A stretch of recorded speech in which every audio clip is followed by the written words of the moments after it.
అభిషేకం అనేది శ్రమల నుండి మినహాయింపేమి. అభిషేకం ఉన్నంత మాత్రాన శ్రమలు రావు, బలహీనతలు రావు, ఇబ్బందులు రావని ఉండవు. వస్తాయి. అవన్నీ కూడా ఏం చేస్తాయి? వస్తాయి. యేసేపుకు చెరసాల వచ్చింది, అభిషేకించబడ్డాడు. వాగ్దానం చేయబడ్డాడు, చెరసాల వచ్చింది. మోషే అభిషేకించబడ్డాడు, అరణ్యంలో తిరుగులాట ఆడాడు లేదా? కష్టాల వల్ల అయ్యాడు. ఇలా చెప్పు. ఏలియా నిరాశ, అభిషేకించబడ్డాడు కానీ నిరాశను అతడు చూడాల్సి వచ్చింది, నిరాశ వచ్చింది.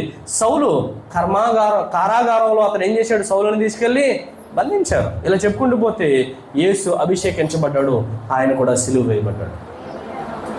అభిషేకం శ్రమలకు మినహాయింపు ఏమీ కాదు. దేవుడు తన సేవకులను ఉపయోగించుకునే ముందు వారిని సిద్ధం చేస్తాడు.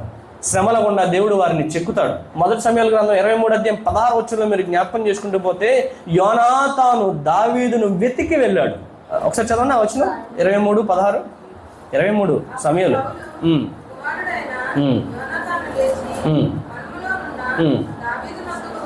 ఎవరి దగ్గరికి వెళ్ళాడట?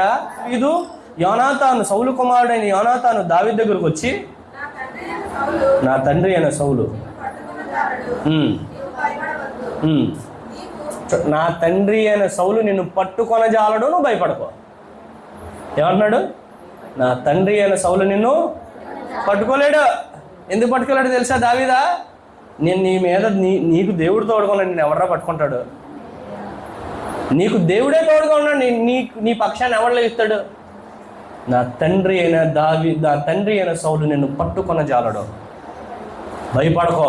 ఏమన్నా తెలుసా? భయపడద్దు. యోనాతానే దావీదు దగ్గరకు వచ్చాడు. ఎవరు వచ్చారు? దావీదు వెళ్ళలేదు, యోనాతానే ఎవరిని ఎత్తుకొని వచ్చాడు. ఇక్కడ సత్యంగా నిజమైన స్నేహితుడు నీ ఫోన్ కోసం ఎదురు చూడడం, నీ బాధ తెలుసుకొని వస్తాడు నీ దగ్గరికి. అర్థమైందమ్మా?